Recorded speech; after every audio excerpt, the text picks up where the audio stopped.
Okay, now today's topic is hysteresis loop. इसका मकसद क्या है, क्यों ये चाहिए होता है? क्योंकि आपको पता है कि कुछ ऐसे मटेरियल्स हैं जिनका जो मैग्नेट बनता है वो इलेक्ट्रोमैग्नेट बनता है। इलेक्ट्रोमैग्नेट का क्या मतलब है? जब तक करंट पास करेगा वो मैग्नेट है, जिस वक्त करंट को बंद कर देंगे, उसमें से पास नहीं करेगा, वो मैग्नेट नहीं रहेगा। वो किसका बनता है? वो आयरन का बनता है।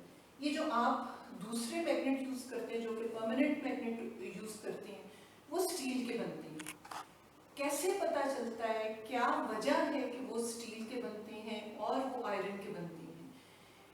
कौन सी ऐसी चीज है, कौन सा ऐसा पैरामीटर है जो हमें ये बताता है कि ये परफेक्ट है मैग्नेट बनने के लिए, इसमें एनर्जी लॉस कम है, इसको हम बना सकते हैं परमानेंट मैग्नेट और ये टेम्पररी मैग्नेट है? ये बताने के लिए हम लूप्स को स्टडी करते हैं। हम जब किसी भी वो चीज़ को खरीदते हैं या हमारा जो मटेरियल होता है, हम उसके लूप को स्टडी करते हैं और उस लूप को कहते हैं हिस्टेरेसिस लूप। उसमें हम करते क्या है? बेसिकली एक आम सा प्रोसेस है कि we use alternating current. Alternating current का क्या मतलब है? एक दफा पॉजिटिव साइकिल, एक दफा नेगेटिव साइकिल। इसका क्या मतलब है कि वो डोमेन्स को, आपको भी पता है, करंट पास करेगा, मैग्नेटाइज होगा मटेरियल, तो क्या होगा? Domains will be aligned, because I am talking about ferromagnetic material, right? अब इसको देखते हैं, what is hysteresis? It is a process that take place in a ferromagnetic material when exposed to magnetizing field. आपकी book में और तरह लिखा हुआ है, आप जितनी बेहतर तरीका होता है कि आपको जो 2-3 डेफिनेशंस पता है वो सारी लिखो और करके। अगला, प्रोसेस ऑफ मैग्नेटाइजेशन, एक दफा मैग्नेटाइज करो, करंट पास करो। डीमैग्नेटाइजेशन, ऑपोजिट डायरेक्शन में करंट पास करो। And thus loss of energy is called hysteresis. इस प्रोसेस को भी हिस्टेरेसिस कहते हैं। It is due to work. ये क्यों एनर्जी लॉस होता है? आपको पता है एनर्जी लॉस कब होता है? Whenever we do some work. तो इधर भी यही हुआ है कि it is due to the work done during this process. किस किस्म का वर्क होता है वो आप आगे देखोगे। Under effect of oscillating magnetic field. ये ज़हन में रखें, ऑसिलेटिंग का मतलब है पॉजिटिव नेगेटिव, पॉजिटिव नेगेटिव। एक दफा पॉजिटिव डायरेक्शन में, एक दफा नेगेटिव डायरेक्शन में, राइट? ओके, अब ये मैंने एनालिसिस ऑफ कर्व। अब अगर आप ये देखें, इसको जरा करीब से देखें, तो क्या हुआ है कि शुरू में क्या हुआ है कि मैं करंट को इंक्रीज कर रही हूँ, मैग्नेटिज्म इंक्रीज हो रहा है। किसमें? मैं करंट किसमें से पास कर रही हूँ? बेसिकली जो मेरा मटेरियल है वो, अगर मैं स्टील यूज कर रही हूँ या आयरन यूज कर रही हूँ, अभी इस बेस में नहीं पड़ रहे, करंट पास कर रही और ये बढ़ता चला जा रहा है। जिस इस पॉइंट पे यहां तक आप देखो तो जैसे B भी बढ़ रहा है और I भी बढ़ रहा है। आप देख सकते हैं, मैंने लिखा है when I increases B also increases। यहां पहुंच के क्या हुआ है कि अब ये I तो इंक्रीज, I बढ़ता चला जा रहा है, I is along X axis, B is along Y axis, लेकिन B हमारा नहीं बढ़ रहा। इस पॉइंट को क्या कहते हैं? जब वो नहीं बढ़ रहा, इसको कहते हैं सैचुरेशन पॉइंट। आप क्या करते हैं? वापस लेकर जाते हैं, डीमैग्नेटाइज करते हैं मटेरियल को, यानी करंट को ऑपोजिट डायरेक्शन में लेके जाते हैं। अब आप देख सकते हैं मैं करंट को घटाना शुरू कर दिया, कम हो रहा है, कम हो रहा है, कम हो रहा है। यहाँ पे पहुंच के I मेरा 0 है, लेकिन गौर से देखें तो B इज नॉट 0। इसको मैं ऐसे एक्सप्लेन कर सकती हूँ कि जैसे आप ये देखें, these are domains, domains are aligned. जब मैक्सिमम पे पहुंचे हैं, AR पे पहुंचे हैं, सैचुरेशन पॉइंट पे पहुंचे हैं, तो all the domains are aligned. जब मैं वापस गई हूँ तो कुछ जैसे इतने डोमेन अलाइन्ड रह गए, बाकी अलाइन्ड, बाकी वो बिल्कुल बंद हो गए, उनका मैग्नेटिज्म खत्म हो गया। इसी वजह से ये वाला जो पोर्शन है, इसको OR को अगर मैं कहूँ तो this is the portion when I is 0 but B is not 0, यानी मटेरियल अभी तक मैग्नेटिक है। किस वजह से? क्योंकि कुछ डोमेन्स अलाइन, पहले पूरे डोमेन्स अलाइन थे इधर, अब थोड़े से अलाइन है, पीछे की तरफ जाते हैं और इसको किया। इस पॉइंट पे आप देख सकते हैं, और नेगेटिव करंट को किया तो यहाँ पे B हमारा 0 हो गया। इसका क्या मतलब है? पहले अलाइन थे, अब सारे के सारे, अब कोई भी अलाइन नहीं रहा, अब इस पोजीशन पे आ गए। अब क्या होगा, अब मैंने करंट को और नेगेटिव डायरेक्शन में किए, तो अब ऑपोजिट डायरेक्शन में अलाइन हो जाएंगे सारे के सारे। बिल्कुल वैसा ही कर्व बनेगा, सैचुरेशन पॉइंट आएगा, तो आप ये देख सकते हैं अब मैं ये ऑपोजिट डायरेक्शन में गया और this is the saturation point. यहाँ पे मैंने लिखा है बी ब्रेक्स, बी बिल्कुल खत्म हो गया कंप्लीटली, और फिर मैंने लिखा है I increases, B does not increase further. इसको फिर ऑपोजिट डायरेक्शन में मूव किया, दोबारा आप देख सकते हो कि दिस इज ऑल्सो रिटेंशन, जितना उसका मैग्नेट बना रहा है। और वापस डायरेक्शन में लेके जाएं तो यहाँ से गुजरेगा और इसको एक्सटेंड कर दो तो ये dotted line. Now this is the curve which is called, this loop is called hysteresis loop, hysteresis curve।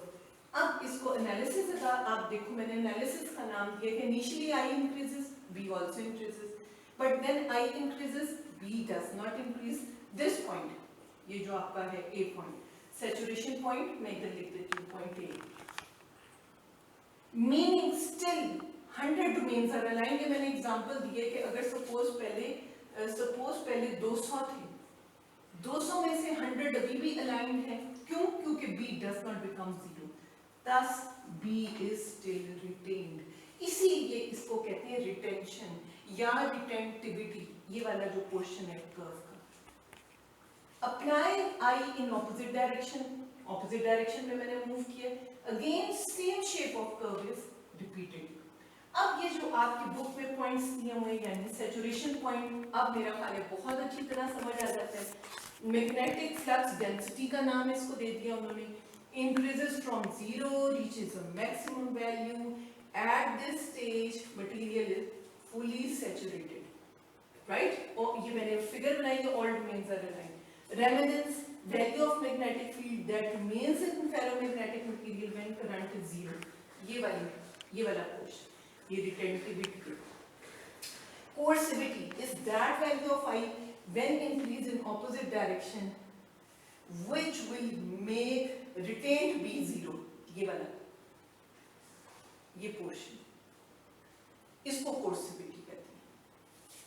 Okay, now what is the importance of this curve?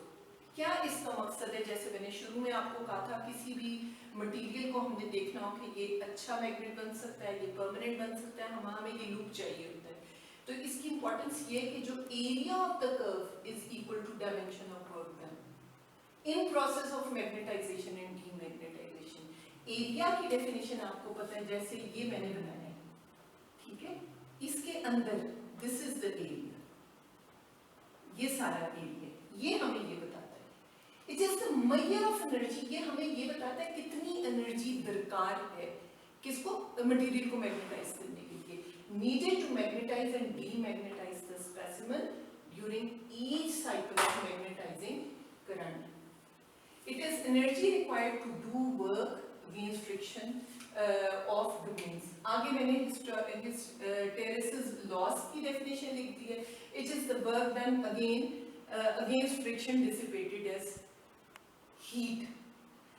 Magnet बनता कैसे है? अब अगर आप देखें कि मैग्नेट कैसे बने, मैंने फील्ड अप्लाई की है, मैंने करंट पास किया है, सारे डोमेन अलाइन हो गए हैं, इसमें देखें कोई भी अलाइन नहीं है, ये मैग्नेट नहीं है। अक्सर ये क्वेश्चन पूछा जाता है, why permanent magnets are made up of steel and why electromagnets are made up of iron। तो याद रखें, ये आपकी बुक में भी अच्छा दिया हुआ है, लेकिन इसमें जो सबसे जो चीज जो नहीं उन्होंने बताई हुई, मैं समझती हूँ कि आपको पता होनी चाहिए। फर्क आप देखें, दिस इज फॉर स्टील, ये स्टील के लिए, देखें सैचुरेशन वैल्यू कहाँ आ रही थी, इधर आ रही थी, इस जगह पे सैचुरेशन वैल्यू। रिटेंटिविटी जो है वो कितनी है, बिल्कुल मैक्सिमम वैल्यू के करीब है, ठीक है, रिटेंटिविटी मैक्सिमम वैल्यू के करीब है, क्या उसमें गैप बहुत कम है, इस वजह से it is good for permanent magnet, large retention comparable to maximum value. Now this is the important point जो कि आपको पता होना चाहिए कि इसकी वैल्यू रिटेंटिविटी की काफी ज्यादा होती है as compare to maximum value. तो सॉफ्ट में क्या होगा, आयरन में क्या होगा, ऑब्वियसली रिटेंटिविटी की वैल्यू कम होगी as compare to maximum value. अब इधर देखो, इधर मैक्सिमम वैल्यू इधर इतनी है, रिटेंटिविटी कितनी है, इतनी। तो ये हमें याद, क्योंकि इसमें भी अक्सर कई दफा हम गलत कर देते हैं कि जो हमारा कर्व्स को हम उलट कर देते हैं, जो आयरन के लिए और जो स्टील के लिए। तो अब आपने याद रखना है कि अब मैक्सिमम वैल्यू से इसकी वैल्यू कम है, रिटेंटिविटी तकरीबन उसके बराबर है, तो वो हमारा परमानेंट होगा, उसको अलाइन करना भी मुश्किल होगा। एक दफा जब सारे अलाइन हो जाएंगे तो उनको वापस बिल्कुल खत्म करना भी बहुत मुश्किल होगा, इसीलिए परमानेंट मैग्नेट स्टील के बनते हैं। अब इसको देखो, आयरन को, आयरन में मैंने क्या लिखा है, स्मॉल आई इज नीडेड, फौरन ये मैग्नेटाइज हो जाता है। If but retention is small compare to maximum value, इतनी सी रिटेंशन है और ये maximum value. That is why permanent magnets are made up of steel and electromagnets are made up of iron. जो टेम्पररी मैग्नेट्स होते हैं वो iron के बने होते हैं। तो this is very important question, ये आ जाता है। दूसरा, आपको ये हिस्टेरेसिस लॉस क्या होता है, क्योंकि डोमेन्स को जब हम अलाइन करते हैं और फिर ऑपोजिट डायरेक्शन में, पहले ऐसे लाइन किया, फिर ऐसे लाइन किया, पहले इस तरह थे, फिर बंद, फिर ऑपोजिट, फिर खत्म, फिर इस डायरेक्शन में, फिर खत्म, फिर इस डायरेक्शन में, ये जो प्रोसेस होता है, इसको करने में जाहिर बात है फ्रिक्शनल इफेक्ट्स आर प्रोड्यूस, और वो जो फ्रिक्शन होती है उसकी वजह से क्या होता है, heat loss, there is a heat loss.